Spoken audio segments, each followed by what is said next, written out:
വനാന്തരങ്ങളിലേക്ക്. സുമന്ത്രരെ, ദശരഥൻ വിളിച്ചു, എന്റെ രാമചന്ദ്രൻ അചഞ്ചലനായ വീരനാണ്.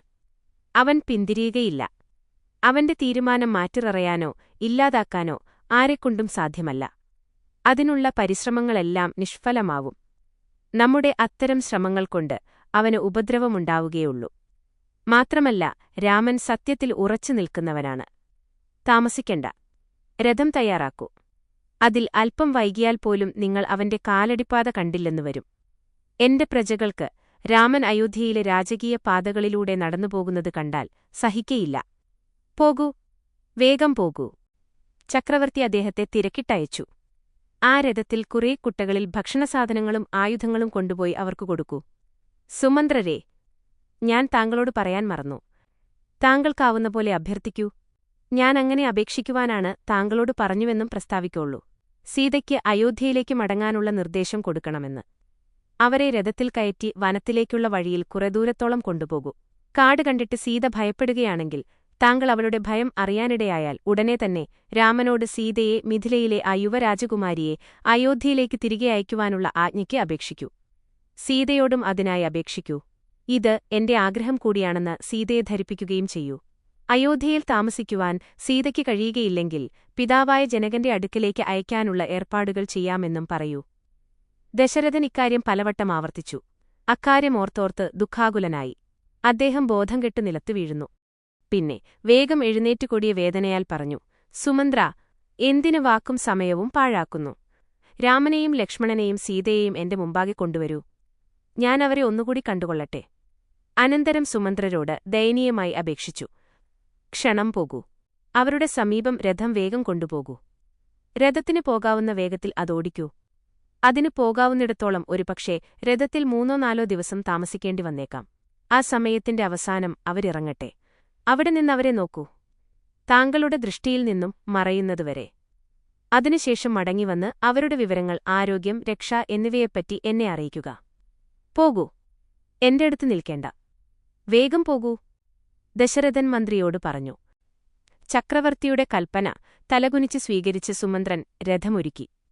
നഗരവീഥിയിൽ കൂടി നടന്നുപോകുന്ന രാമനെയും ലക്ഷ്മണനെയും അദ്ദേഹം കണ്ടെത്തി.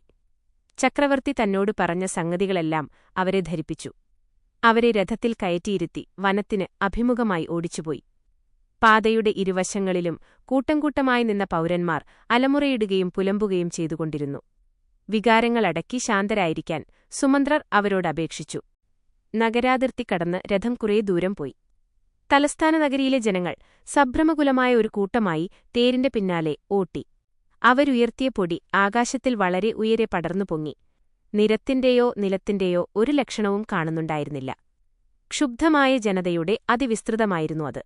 വൃദ്ധന്മാർ, സ്ത്രീകൾ, യൗവനയുക്തരും ശക്തരുമായ പുരുഷന്മാർ, ബ്രാഹ്മണർ എല്ലാവരും ഏകസ്വരത്തിൽ വിലാപങ്ങൾക്കിടയിൽ രാമ, ഞങ്ങളെ കൂടിക്കൊണ്ടുപോകൂ, ഞങ്ങളെ ഉപേക്ഷിക്കരുതേ എന്ന് ഉറക്കെ ആക്രോശിച്ചു.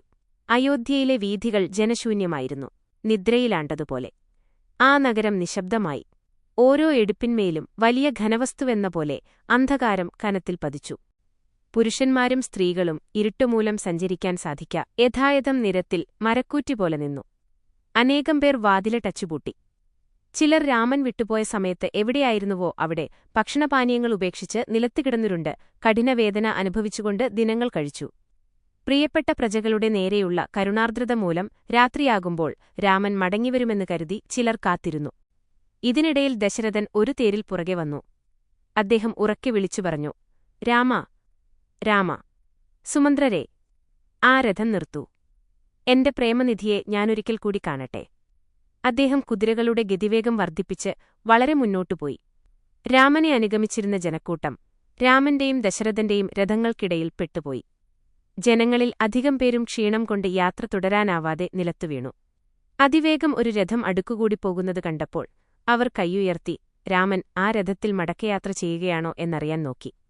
അവർ എഴുന്നേറ്റ് തങ്ങളുടെ പ്രിയപ്പെട്ട രാജകുമാരനെ ഒരു നോക്കു കാണുവാനായി രഥം അടുത്തു നിർത്താൻ ശ്രമിച്ചു. എന്നാൽ ദശരഥന്റെ ഞരക്കങ്ങൾ അവരുടെ കാതിൽപ്പെട്ടപ്പോൾ അവരും പൊട്ടിക്കരഞ്ഞുപോയി. രാജാവേ, വേഗം പോയി ഞങ്ങളുടെ രാമചന്ദ്രനെ തിരിച്ചുകൊണ്ടുവരൂ. ഈ അപേക്ഷയോടെ അവർ രഥത്തെ യാത്ര തുടരാൻ വിട്ടു. നഗരത്തിന്റെ പുറത്തുള്ള പുഴിക്കുന്നുകളിലൂടെ രാമന്റെ രഥം ഓടിച്ചുപോകുന്നതായി ദശരഥൻ കണ്ടു. അദ്ദേഹം വിളിച്ചു പറഞ്ഞു. സുമന്ത്രരെ, സുമന്ത്രരെ, രഥം നിർത്തൂ. ഈ സമയം തന്റെ തേരാളിയോട് യാത്രാവേഗം വർദ്ധിപ്പിക്കാനും അദ്ദേഹം ആവശ്യപ്പെട്ടു. സുമന്ത്രർ തിരിഞ്ഞുനോക്കി. രഥം അനുഗമിക്കുന്നതായി കണ്ടു. അദ്ദേഹം രാമനോട് പറഞ്ഞു. രാമചന്ദ്ര, ദശരഥ ചക്രവർത്തി നമ്മുടെ പിന്നിലുണ്ട്. കുറച്ചിട തേർ നിർത്താം. അദ്ദേഹത്തിന്റെ കൽപ്പനയെന്താണറിയാം. അതുത്തമമായിരിക്കുമെന്ന് എനിക്ക് തോന്നുന്നു. പൗരന്മാരുടെ ഒരു വലിയ സംഘവും പിതാവിന്റെ തേരും അതിവേഗം തന്റെ പിന്നാലെ വരുന്നത് രാമൻ കണ്ടു. താൻ തേർ നിർത്തിയാൽ അവരെല്ലാം വന്നുതന്നെ വളയുമെന്നും നിയന്ത്രണാതീതമായ ശോകപ്രകടനമുണ്ടാവുമെന്നും പാതയരികിൽ തളർന്നിരിക്കുന്നവർ പുതുപ്രതീക്ഷയിൽ പ്രേരിതരായി എഴുന്നേറ്റ് ഓടിവരുമെന്നും രാമൻ മനസ്സിലാക്കി. അതുകൊണ്ട് ഒരു പ്രയോജനവുമില്ല. പ്രത്യാശ അവരിൽ ജനിപ്പിക്കുന്നത് തന്റെ ഭാഗത്തുനിന്നുമുണ്ടാകുന്ന കൂടുതൽ ക്രൂരതയുള്ള ഒരു പ്രവർത്തനമായിരിക്കുമെന്നും രാമൻ മനസ്സിലാക്കി. തന്റെ പ്രതിജ്ഞ പാലിക്കാനും വിഷമമാകും. ദശരഥന്റെ വിലാപം പ്രജകൾ കാണുകയാണെങ്കിൽ അവരുടെ ദൃഷ്ടിയിൽ താൻ തരംതാഴ്ത്തപ്പെടുമെന്നും അവിടുത്തേക്ക് മനസ്സിലായി. ഇക്കാര്യമെല്ലാം മനസ്സിൽ തൂക്കിനോക്കിയിട്ട് വാഹനം നിർത്തേണ്ട യാതൊരാവശ്യവുമില്ലെന്ന് സാരഥിയായ സുമന്ത്രരോട് അദ്ദേഹം പറഞ്ഞു. മാത്രമല്ല, രഥത്തിന്റെ വേഗം കൂടുതൽ വർദ്ധിപ്പിക്കുകയാണ് വേണ്ടതെന്നും രാമൻ ആവശ്യപ്പെട്ടു. ഇതുകേട്ട് സുമന്ത്ര കൈകൂപ്പിക്കൊണ്ട് അഭ്യർത്ഥിച്ചു. രാമ, 4 ദിവസത്തേക്ക് മാത്രം ഞാൻ അങ്ങയുടെ കൂടെയുണ്ടാവണമെന്നാണ് രാജകൽപ്പന. ആ സമയത്തിനു ശേഷം ഞാൻ അയോധ്യയിലേക്ക് മടങ്ങണം. എന്നെ ഇനി കണ്ടാൽ താൻ ആജ്ഞാപിച്ചതനുസരിച്ച് രഥം നിർത്താത്തതിന് രാജാവ് തീർച്ചയായും എന്നെ ശാസിക്കും. അപ്പോൾ ഞാൻ എന്തു മറുപടിയാണ് കൊടുക്കുക? സദയം എന്നെ അങ്ങ് കാട്ടിൽ കഴിയേണ്ട 14 വർഷവും അങ്ങയുടെ ഒപ്പം നിർത്തൂ. അങ്ങയോടൊന്നിച്ച് ജീവിക്കാൻ അനുവദിക്കപ്പെടുകയാണെങ്കിൽ ഞാനെന്റെ ജീവിതം സുഖമായും സന്തുഷ്ടമായും നയിച്ചുവെന്ന് കരുതും. അങ്ങ് അതിനനുവദിക്കുമെങ്കിൽ ഞാൻ നിർത്തുന്നില്ല. അങ്ങ് ആഗ്രഹിച്ചതുപോലെ ഏറ്റവും വേഗം ഓടിക്കാം. പറയൂ, ഞാനെന്തു ചെയ്യണം? സുമന്ത്ര അവതരിപ്പിച്ച പ്രശ്നവും അതിൽ സൂചിപ്പിച്ച കാര്യങ്ങളെപ്പറ്റി രാമൻ ചിന്തിച്ചു. അദ്ദേഹം പറഞ്ഞു. സുമന്ത്രരെ, ഈ രഥത്തിൽ ഞങ്ങളെയും ഇരുത്തിപ്പോകാവുന്നിടത്തോളം അതിൽ കാട്ടിലേക്ക് കൊണ്ടുപോകാൻ താങ്കളോട് കൽപ്പിച്ച ആൾ താങ്കളുടെ സ്വാമിയായ ചക്രവർത്തിയാണ്. ഇപ്പോൾ ഈ രഥത്തിന്റെ പിന്നാലെ കരഞ്ഞും തേർ നിർത്തുവാനും പറഞ്ഞുവരുന്ന ആൾ ദശരഥനും നിങ്ങൾ കേൾക്കേണ്ടതും അനുസരിക്കേണ്ടതും ചക്രവർത്തിയുടെ കൽപ്പനയാണ്. ദശരഥന്റെ കൽപ്പനയല്ല. താങ്കൾ ഈ രാജ്യത്തിന്റെയും അതിന്റെ ഭരണാധികാരിയുടെയും മന്ത്രിയാണ്. ദശരഥൻ എന്ന പേരുള്ള വ്യക്തിയുടെ അല്ല. വ്യക്തികളെന്ന നിലയിൽ നമ്മൾ തമ്മിൽ പുത്രനെ പിതാവുമായി ബന്ധിപ്പിക്കുന്ന സ്നേഹബന്ധമുണ്ട്. പക്ഷേ ചക്രവർത്തിയെന്ന നിലയിൽ അദ്ദേഹത്തിന് താങ്കളുടെയും എന്റെയും മേൽ തുല്യമായ രാജകീയാധികാരമാണുള്ളത്. അദ്ദേഹത്തോട് താങ്കൾക്കും എനിക്കുമുള്ള സ്വാമിഭക്തി ഒന്നു തന്നെയാണ്. താങ്കൾ താങ്കളുടെ ധർമ്മം നിർവഹിക്കണം. ദശരഥൻ ഇപ്പോൾ ചെയ്യുന്ന അപേക്ഷ ചെവിക്കൊള്ളാതിരുന്നതിന് താങ്കളെ ദശരഥൻ ശിക്ഷയ്ക്ക് വിധേയനാക്കിയാൽ അദ്ദേഹത്തോട് പറയൂ, താങ്കൾ അദ്ദേഹം പറയുന്നത് കേട്ടിട്ടില്ലെന്ന്. അങ്ങനെ പറയുന്നത് തെറ്റല്ല. തേര് കൂടുതൽ വേഗത്തിൽ ഓടിക്കാൻ രാമൻ അദ്ദേഹത്തോട് ആവശ്യപ്പെട്ടു. തന്നെ ബോധ്യപ്പെടുത്താൻ വേണ്ടി രാമൻ കാരുണ്യപൂർവ്വം നൽകിയ ധാർമ്മിക വിശകലനമാകുന്ന പീയൂഷം സുമന്ത്രർ അതിവാഞ്ചയോടെ പാനം ചെയ്തു. രാമൻ രഥം മുന്നോട്ടേക്ക് തന്നെ അതിവേഗം ഓടിക്കുന്നത് കണ്ടപ്പോൾ ദശരഥൻ തന്റെ വിധിയെപ്പറ്റി പരിദേവനം ചെയ്തു. രഥം നിർത്തി അയോധ്യയിലേക്ക് തിരിച്ചു. ജനങ്ങൾ ക്ഷീണം കൊണ്ട് അധീരരാവാതെ തങ്ങളുടെ പ്രിയങ്കരായ രാമനെ വിടാതെ പിടിച്ചു നിർത്താനുള്ള ദൃഢനിശ്ചയത്താൽ പ്രേരിതരായി രഥത്തെ അനുഗമിച്ചു. അവരിൽ രാമനുവേണ്ടി ജീവത്യാഗം ചെയ്യാൻ സന്നദ്ധരായവരും അവിടുത്തെ ഒപ്പമെത്താനുള്ള യത്നത്തിൽ മരണം വരിക്കാൻ തയ്യാറുള്ളവരുമായ ചിലർ രാമരഥം പിന്നിട്ട പാതയിൽ വ്യഗ്രതയോടെ ശ്വസിക്കാൻ വിഷമിച്ചും തകർന്ന നിലയിലും ആയാസപ്പെട്ട് നടത്തം തുടർന്നു. തന്നോടുള്ള സ്നേഹത്താൽ ആകൃഷ്ടരായി തന്റെ പിന്നാലെ വലിച്ചിഴക്കപ്പെട്ട നിലയിൽ സഞ്ചരിക്കുന്ന പ്രജകളെ കണ്ട് രാമൻ കരുണാർദ്രനായി. അവിടുന്ന് തേര് നിർത്തി അവരോട് മൃദുവും മധുരവുമായി സംസാരിച്ചു. അത് അവരുടെ ഹൃദയത്തെ സ്പർശിച്ചു. ഈ സന്ദർഭത്തിന്റെ ധാർമ്മികമായ പല ഭാവങ്ങളെയും സംബന്ധിച്ച് അവിടുന്ന് പ്രഭാഷണം നടത്തി. അവരോട് അയോധ്യയിലേക്ക് മടങ്ങിപ്പോകണമെന്ന് അഭ്യർത്ഥിക്കുകയും ചെയ്തു. രാമനിൽ നിന്നുള്ള വിരഹം തങ്ങൾക്ക് പ്രാണവേദനയാണെന്നും രാമനില്ലാത്ത അയോധ്യയിൽ ഒരു നിമിഷം പോലും താമസിക്കാൻ കഴിയുകയില്ലെന്നും അങ്ങനെ അയോധ്യയിൽ ജീവിക്കുന്നതിനേക്കാൾ നല്ലത് കാട്ടിൽ ചെന്ന് മരിക്കുന്നതാണെന്നും അവർ പറഞ്ഞു. പറഞ്ഞപ്പോൾ ആ കൂട്ടത്തിലെ ചെറുപ്പക്കാർ അതിആവേശത്തോടെ ഇങ്ങനെ ഉറപ്പിച്ചു പറഞ്ഞു.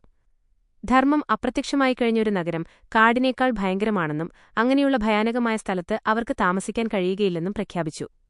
അവർ പറഞ്ഞു, അവിടുന്ന് താമസിക്കുന്ന വനം ഞങ്ങൾക്ക് അയോധ്യയാണ്. ഞങ്ങളുടെ ക്ഷീണത്തെയോ അതിപീഡിതാവസ്ഥയെയോ സംബന്ധിച്ച് അവിടുന്ന് ഒട്ടും അസ്വസ്ഥപ്പെടേണ്ട.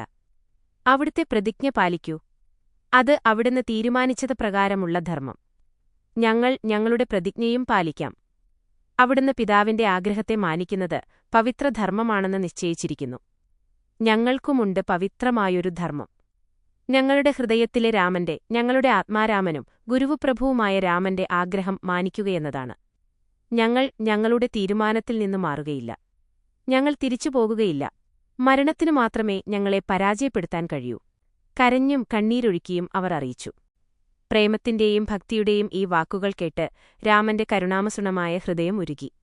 സീത ധാരാധാരയായി കണ്ണുനീർ പൊഴിച്ചു. രാജ്യത്തിലെ സാമാന്യ ജനതയിൽ നിന്നും ഉദിച്ചു പൊങ്ങുന്ന ഭക്തിലക്ഷ്മണൻ നോക്കിനിന്നു.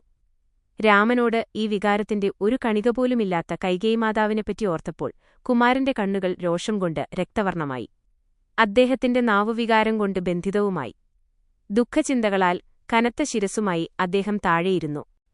ഏതു മാർഗത്തിലൂടെയും അവരെ വീട്ടിലേക്ക് തിരിച്ചുപോകാൻ പ്രേരണ ചെലുത്തുകയാണ് ഏറ്റവും നല്ലതെന്ന് രാമൻ തോന്നി. അദ്ദേഹം അവരെ ആശ്വസിപ്പിച്ചു. അവരോട് സഹാനുഭൂതി പ്രദർശിപ്പിച്ചു. അവർക്ക് ദിവസേന ചെയ്യേണ്ടതായുള്ള ക്രിയകളെയും കർമ്മങ്ങളെയും സംബന്ധിച്ചും അവ ചെയ്യാത്തതിലുള്ള ദോഷഫലങ്ങളെപ്പറ്റിയും അനുസ്മരിപ്പിച്ചു. അദ്ദേഹം വനജീവിതത്തിന്റെ ഭീകരതകളെ വർണ്ണിച്ചുകാട്ടി. കാട്ടിൽ ജീവിക്കാൻ ശ്രമിക്കുമ്പോൾ നേരിടേണ്ടിവരുന്ന പ്രതിബന്ധങ്ങളെ സംബന്ധിച്ചും വിവരിച്ചു. തന്റെ വനവാസകാലം വേഗത്തിലും ക്ഷമില്ലാതെയും കഴിച്ചുപോകത്തക്കവണ്ണം അവരുടെ കർമ്മങ്ങളും ആചാരങ്ങളും മുടങ്ങാതെ കൃത്യമായി അനുഷ്ഠിക്കാനും അവരെ ഉപദേശിച്ചു. അങ്ങനെ ചെയ്യുകയാണെങ്കിൽ തന്റെ വനവാസകാലം സമാധാനത്തിലും ആനന്ദത്തിലും ചെലവഴിക്കാനും യഥാകാലം നവോന്മേഷത്തോടും വിശുദ്ധിയോടും കൂടി അയോധ്യയിലേക്ക് തിരിച്ചുവരാനും അതുതന്നെ സഹായിക്കുന്നതായിരിക്കുമെന്നും പറഞ്ഞു. തന്റെ മുന്നിലുള്ള ബ്രാഹ്മണയുവാക്കളെ ഈ വാദങ്ങളെക്കൊണ്ട് ബോധ്യപ്പെടുത്തിക്കൂടായിരുന്നു. രാമൻ അവരോട് അപേക്ഷാസ്വരത്തിൽ പറഞ്ഞു, നിങ്ങളുടെ വൃദ്ധരായ മാതാപിതാക്കൾക്ക് നിങ്ങളുടെ ഭക്തിപൂർവമായ ശുശ്രൂഷ നഷ്ടപ്പെടും. അവരെ നിസ്സഹായതയിലും ഏകാന്തതയിലും വിടുന്നത് വളരെ തെറ്റാണ്. ഇതു കേട്ടപ്പോൾ അവർ പറഞ്ഞു, രാമാ, കാട്ടിലേക്കുള്ള യാത്രയിൽ അങ്ങയെ അനുഗമിക്കാൻ കഴിയാത്ത വിധം അത്ര അശക്തരും അധീരരുമാണ് ഞങ്ങളുടെ വൃദ്ധരായ മാതാപിതാക്കൾ. തങ്ങളുടെ മനോവേദന കണ്ണുനീരായി ഒഴുക്കിക്കൊണ്ട് അങ്ങയെ കുറേ ദൂരം അനുഗമിച്ച് മടങ്ങിയവരാണവർ. അങ്ങയെ അനുഗമിക്കാനും അങ്ങയോടൊപ്പം കഴിയാനും അവർ ഞങ്ങളോട് നിർദ്ദേശിച്ചിട്ടുണ്ട്. അവർ കാരണം ഇങ്ങനെ ഞങ്ങളോട് വ്യക്തമാക്കി. ഞങ്ങൾ വൃദ്ധർ വളരെയേറെ അശക്തരാണ്. നിങ്ങൾക്ക് ശക്തിയുണ്ട്, യുവത്വമുണ്ട്. പോകൂ, ഞങ്ങൾക്കുവേണ്ടി രാമന്റെ കൂടെ പോകൂ. രാമനെ ഞങ്ങൾക്കുവേണ്ടി സേവിക്കൂ. ഞങ്ങൾ അയോധ്യയിൽ നിന്നും അകന്നതിനേക്കാൾ അങ്ങ് അവിടെ നിന്നും അകന്നതിലാണ് അവർക്ക് ദുഃഖമുള്ളത്. അവരുടെ മക്കൾ രാമന്റെ കൂടെയുണ്ടല്ലോ എന്നതിൽ അവർ സന്തുഷ്ടരാവും.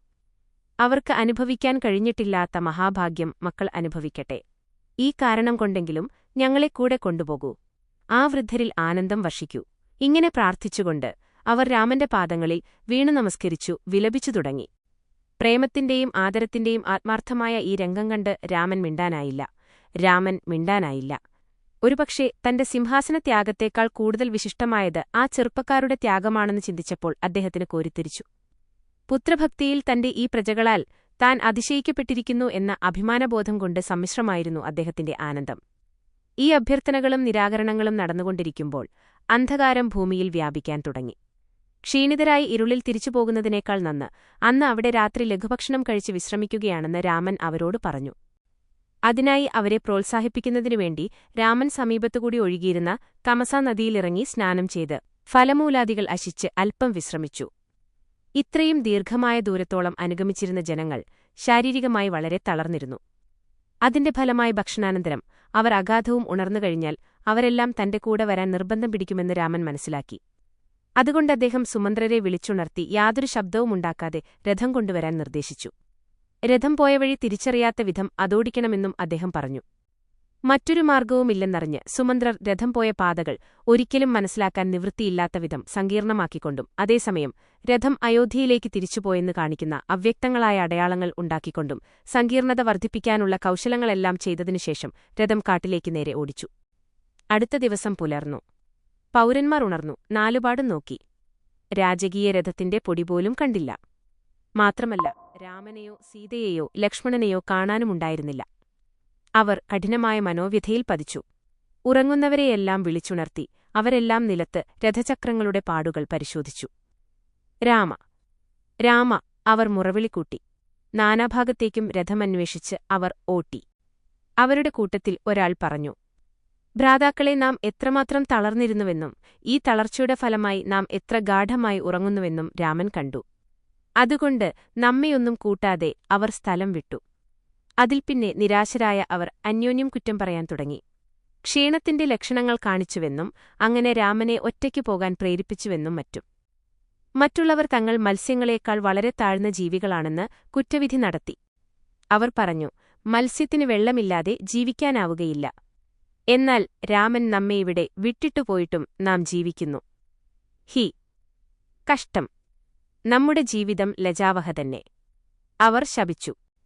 നമ്മുടെ ഏറ്റവും പ്രിയങ്കരനായ ആളിൽ നിന്നും നാം തന്നെയാണ് ഈ വിരഹം വരുത്തിവെച്ചത്.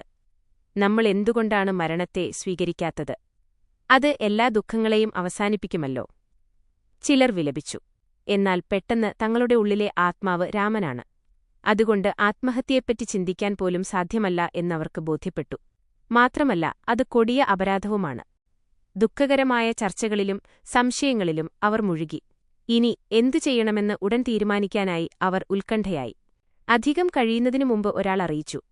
രാമരഥം നീങ്ങിയ പാതകളും ചക്രങ്ങളുടെ പാടുകളും പരിശോധിച്ചു കഴിഞ്ഞു. അതേതായാലും നല്ല വാർത്തയായിരുന്നു. ആ പാടുകൾ തോന്നിച്ചത് രഥം അയോധ്യയ്ക്ക് അഭിമുഖമായി പോയി എന്നാണ്. അവർ ആ പാതകളിലൂടെ കുറേ ദൂരം പോയി. പിന്നെ ആ പാടുകൾ അവിടെയെങ്ങും കണ്ടില്ല. അവ മടങ്ങിപ്പോയിരുന്നു. എന്താണ് സംഭവിച്ചതെന്ന് ഊഹിക്കാനും അസാധ്യമായിരുന്നു. അതുകൊണ്ടവർ നഗരത്തേക്ക് മടങ്ങി. അവരുടെ ചിന്തകളെല്ലാം കുഴഞ്ഞുമറിഞ്ഞിരുന്നു. രാമൻ തീർച്ചയായും രാജധാനിയിലേക്ക് മടങ്ങുമെന്ന് അധികാളുകളും സ്വയം സമാശ്വസിച്ചു. കാരണം ജനങ്ങളുടെ സ്ഥിതി അവിടുന്ന് കണ്ടിരുന്നു. ഹൃദയം പൊട്ടിത്തകർന്നവരുടെ നേരെ അവിടത്തേക്ക് ഹൃദയം നിറയെ കരുണയുണ്ടായിരുന്നു. 2-3 ദിവസങ്ങൾ കഴിയുന്നതിനു മുമ്പ് രാമൻ മടങ്ങിവരുമെന്ന് അവർ കരുതി. രാമനെ പ്രജകളുടെ അടുത്തേക്ക് മടങ്ങിവരുന്നതിന് പ്രേരിപ്പിക്കുവാനായി ദേവതകളെ പ്രസാദിപ്പിക്കുന്നതിന് സ്ത്രീകൾ പലതരം വ്രതങ്ങൾ ആചരിക്കുകയും പലവിധത്തിലുള്ള ആരാധനകൾ നടത്തുകയും ചെയ്തു. അതിനുശേഷം ജനങ്ങൾ ജീവിച്ചത് ചക്രവാകപക്ഷികളെപ്പോലെയാണ്. ഈ ചക്രവാകപക്ഷികൾക്ക് ജീവിക്കാനായി ആശ്രയിക്കാൻ താമരകളില്ല. കാരണം സൂര്യന്റെ സാന്നിധ്യമില്ലല്ലോ. സൂര്യന്റെ സാന്നിധ്യമില്ലാതെ താമരകൾ വിടരുകയുമില്ല. ജനങ്ങൾ ഇങ്ങനെ ദുഃഖിച്ചുകൊണ്ടിരുന്നപ്പോൾ സീതയും രാമനും ലക്ഷ്മണനും സുമന്ത്രരോടുകൂടി ശൃംഗിവേരം പട്ടണത്തിന്റെ പരിസരത്തെത്തിച്ചേർന്നു. രാമൻ ഗംഗാനദി കണ്ടു. ഉടൻ തന്നെ രഥം നിർത്താൻ സുമന്ത്രർക്ക് നിർദ്ദേശം കൊടുത്തു. അവിടുന്ന് രഥത്തിൽ നിന്നുമിറങ്ങി ആ പുണ്യനദിയുടെ മുമ്പിൽ വെറും നിലത്ത് ദണ്ഡനമസ്കാരം ചെയ്തു. സീതയും ലക്ഷ്മണനും സുമന്ത്രരും ഗംഗയെ നമസ്കരിച്ചു. ചുറ്റിനും കണ്ട സമസ്ത ധനത്തിന്റെയും ക്ഷേമത്തിന്റെയും സമാധാനത്തിന്റെയും സമൃദ്ധിയുടെയും ഉറവിടം ഗംഗയാണെന്ന് അവിടുന്ന് മറ്റുള്ളവരോട് പറഞ്ഞു. ഗംഗ എല്ലാ ജീവജാലങ്ങൾക്കും പരമാനന്ദവും ഉന്നതമായ ആധ്യാത്മിക വരങ്ങളും കൊടുക്കുന്നു. അനന്തരം ആ പുണ്യജലത്തിൽ സ്നാനത്തിനായി ഒരുങ്ങി. സീതയ്ക്ക് നദിയിലിറങ്ങി സൗകര്യമായി കുളിക്കാൻ പറ്റിയൊരു സ്ഥലം കണ്ടുപിടിക്കാൻ രാമൻ ലക്ഷ്മണനോട് നിർദ്ദേശിച്ചു. കാട്ടുപ്രദേശത്തെ നദീതടങ്ങൾ മൃദുവും ചെളിനിറഞ്ഞതുമായിരുന്നു. സൗകര്യമുള്ള ഒരു സ്ഥലം ലക്ഷ്മണൻ കണ്ടുപിടിച്ചു. കല്ലും പാറക്കഷ്ണവും കൊണ്ട് പടവുകൾ പോലെ കെട്ടി സീതയ്ക്ക് കുളിക്കാനിറങ്ങാൻ ശരിപ്പെടുത്തി. ആ താൽക്കാലികമായ സ്നാനഘട്ടത്തിൽ കുളിക്കാനായി ലക്ഷ്മണൻ സീതാമാതാവിനോട് അപേക്ഷിച്ചു. നദിയിലിറങ്ങുമ്പോൾ ദേവി വളരെ സൂക്ഷ്മത കാണിച്ചു. നദിയിലിറങ്ങുന്നതിനു മുമ്പായി സീത ഗംഗാദേവിയെ സ്മരിച്ചു. സ്നാനാനന്തരം സീതയ്ക്കും രാമനും കഴിക്കാനായി ഭക്ഷ്യയോഗ്യമായ ഫലമൂലങ്ങൾ തേടി ലക്ഷ്മണൻ കാട്ടിനുള്ളിലേക്ക് പോയി. പിന്നീട് ശേഖരിച്ചുകൊണ്ടുവന്നവ അവർക്ക് നൽകി. അവർ ആവശ്യമുള്ളത് കഴിക്കുകയും ചെയ്തു. അപ്പോൾ ചില തോണിക്കാർ അവിടെയെത്തി. രാജകീയമെങ്കിലും സീത, രാമൻ, ലക്ഷ്മണൻ എന്നിവരുടെ രാജകീയമായ ആകാരങ്ങളിൽ അവരുടെ ദൃഷ്ടി പതിച്ചു. അവർ വിനോദയാത്രയ്ക്കായി അവിടെ എത്തിയതായിരിക്കുമെന്ന് തോണിക്കാർ ഊഹിച്ചു. അവർ ഉടൻ തന്നെ ഈ വിവരം തങ്ങളുടെ അധിപനായ ഗുഹനെ അറിയിച്ചു. ഗുഹൻ അവർ ആരാണെന്നും ഗംഗാതീരത്തുള്ള ഈ വനത്തിൽ വരാനുള്ള കാരണവും അന്വേഷിച്ചുവരാനായി ഒരു ദൂതനെ അയച്ചു. അവർ ദശരഥ ചക്രവർത്തിയുടെ പുത്രന്മാരാണെന്നും രാജകുമാരി സീതയാണെന്നും ചക്രവർത്തിയുടെ മന്ത്രിയായ സുമന്ത്രർ അവരോടൊന്നിച്ചുണ്ടെന്നും ഈ വിവരങ്ങൾ ദൂതൻ ഗുഹനെ അറിയിച്ചു. പരമാനന്ദപ്രദമായ ഈ അവസരം ഏകനായി ആസ്വദിക്കരുതെന്ന് ഗുഹനു തോന്നി. മഹാനായ രാജകുമാരൻ സഹോദരനോടും സഹധർമ്മിണിയോടും കൂടി ഗംഗാതീരത്തേക്ക് എഴുന്നള്ളിയിട്ടുണ്ടെന്ന് തന്റെ ബന്ധുക്കളെയും സുഹൃത്തുക്കളെയും സഖാക്കളെയുമെല്ലാം അദ്ദേഹം അറിയിച്ചു. ഗുഹൻ ധാരാളം ഫലങ്ങളും പുഷ്പങ്ങളും ശേഖരിച്ചു. അവരെയെല്ലാം വിനയാദരങ്ങളോടുകൂടി ഗംഗാതീരത്തേക്ക് പുറപ്പെട്ടു.